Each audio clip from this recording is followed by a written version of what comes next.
Welcome to Practical Access. I'm Lisa Dieker. And I'm Rebecca Hines. And Lisa, I understand today we're going to be talking about a topic that you were asked about. Yeah, people said, how do you find networks for family? If you're a family of kids with disabilities, where do you go? Where's your go-to place? And I thought, wow, that's interesting because I'll start with a really quick short story here. It was very interesting when Josh was diagnosed with Tourette. There just wasn't a lot. I found the Tourette Syndrome Association, which has been a huge staple for me, but I honestly spent a lot of time in the area I lived in at the time with parents of kids with autism because there were so many similar tendencies.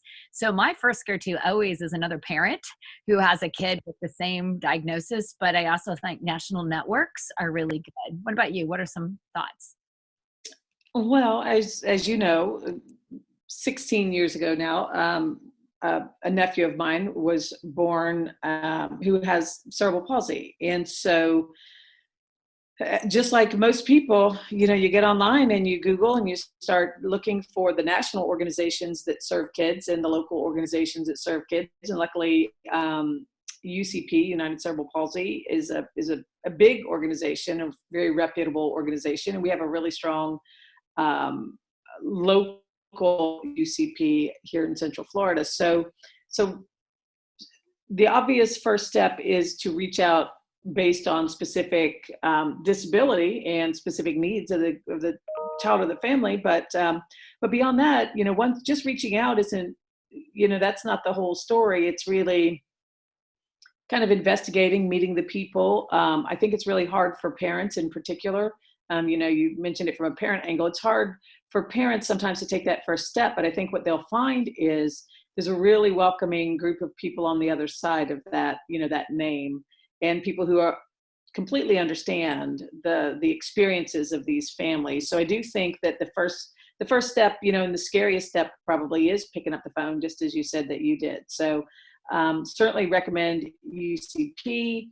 I've also worked, with my local Easter Seals here, and I've enjoyed just learning what all of these national organizations that have local branches, what they do. And if you live in a smaller area and there might not be a local organization that serves kids with specific needs, I think this whole COVID experience has taught us that there's a lot of ways to connect virtually as well.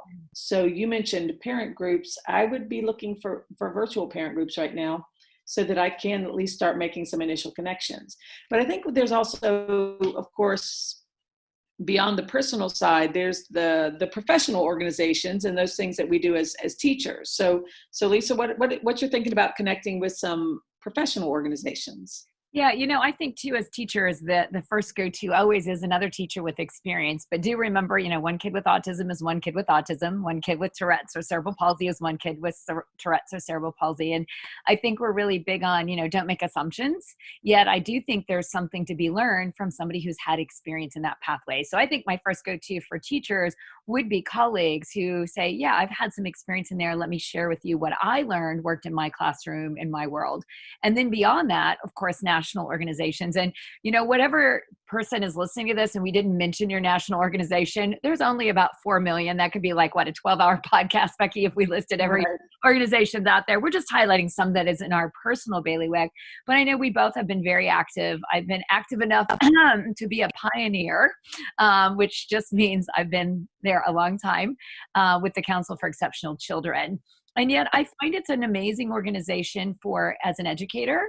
It's probably not my first go-to for as a parent. And it doesn't mean they don't have great resources, but I think they're very much an educational training. I also know we both find great value in the American Associations of College for Teacher Ed, AACTE. So again, I would go to their website.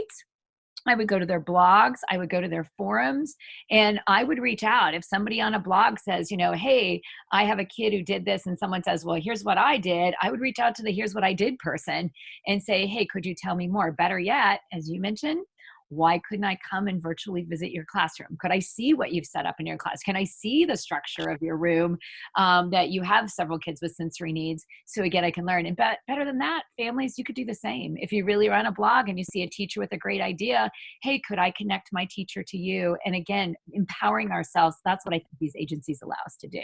You've had a lot of work with the Council for Exceptional Children. I know their Yes I Can Award is kind of a highlight for you each year.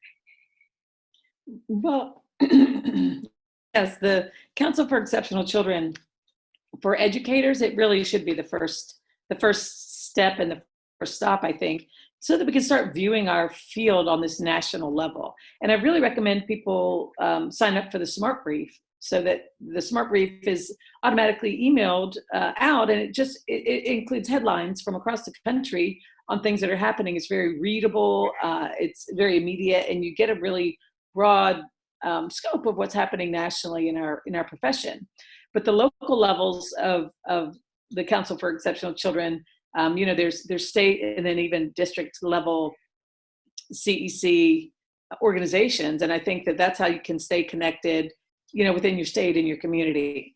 The Yes I Can Awards are a specific part of the Council for Exceptional Children, and I've been lucky enough to chair that committee for the last several years, and we seek nominations of students across the country who have achieved in one of several categories, including academics, transition, advocacy. So looking through the nominees and the nominations and reading about what all the young people across the country with disabilities are doing and have achieved, and these are kids of a wide range of levels, that's the kind of thing that brings me a lot of gratification in my profession, is being reminded by being in this close group of educators, just being reminded of the great things that are happening. And I think it's important because this is it's a tough field. It can be draining on a lot of levels. So connecting with people who are like-minded, who share your passion, really can be energizing. Yeah, and I'm going to piggyback on that kind of maybe even more national spread. And then I want to go back to a couple of really grassroots things to think about too. But is nationally, remember the U.S. Department of Education Office of Special Ed Programs has national centers, and they have national centers for intervention supports. They have national centers for inclusive practices. They have national centers for positive behavioral supports, for universal design for learning. Those are some not only great resources for teachers, but as parents, if you're working with your child on Zoom at home and you're a little overwhelmed, that might be a great place to say, what are some resources that are out there? And I think we often think that, we can only do a paid organization, but sometimes that. And then grassroots wise, my son is an ambassador for the Tourette Syndrome Association, and ambassadors are willing to talk to other kids with Tourette's. I think the best person to connect to as a parent and as a young child with a disability is somebody who's already successful. Somebody who, if your child wants to be an airplane pilot, find somebody who's been an airplane pilot with the same disability. If your child wants to work at, a local community-based organization, find somebody there that is doing that. And I think we forget that sometimes national organizations are great, but sometimes in our own community. And I know we've done a lot of work with the Down Syndrome Foundation of Florida, which is really a grassroots group that started in Central Florida, as well as the Down Syndrome Association, which is a national organization. So again, based on the disability, there's always a small group of people. And again, as you said, they're not just happy to talk to you. When parents call me, I'm like, oh, and don't do that, or try this. Here's what, because again, we want to make the world as parents that have gone through it ourselves better for those parents that are coming after us. Because man, I learned a lot. And if I ever met a parent that said they had a child with Tourette's that had a job and was married, I spent an hour asking them everything I could. What did they do in high school? What kind of job did they have? So again, that's how I chose to learn. Well, and some of those local organizations are things even that our own children and local kids can connect with. Things like Best Buddies that, again, specializes in a particular topic in special ed. However, the idea in getting young people involved in working with their peers who have intellectual disabilities on their high school campuses it creates a new understanding by those young people, and they're the ones who then go out and create new opportunities as they graduate. So even looking into things that programs like Best Buddies are doing, and if Best Buddies isn't your thing, but the concept of it is good, looking at ways that, we can create our own organizations to support kids and to support young people learning and understanding about differences. Again, we're only here for so long. We've got the next generation to start building these kind of organizations that really will support kids for a lifetime. Yeah, and I think I'm going to kind of wrap my thoughts up in a couple of areas, and one is Special Olympics.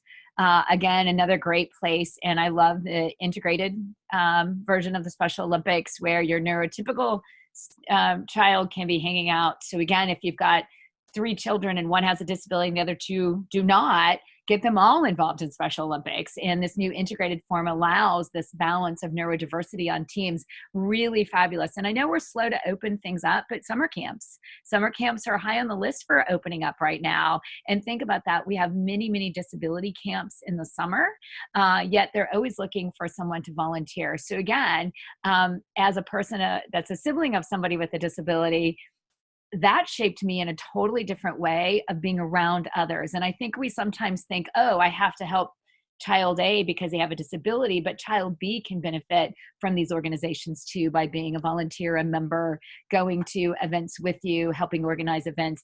And I think that's what we should be thinking about, both local, state, and national for both resources, but experiences are probably in your hometown. Well, as my sister will always say when it comes to advocacy, she always says, step 1 is pick up the phone, pick up the phone, pick up the phone.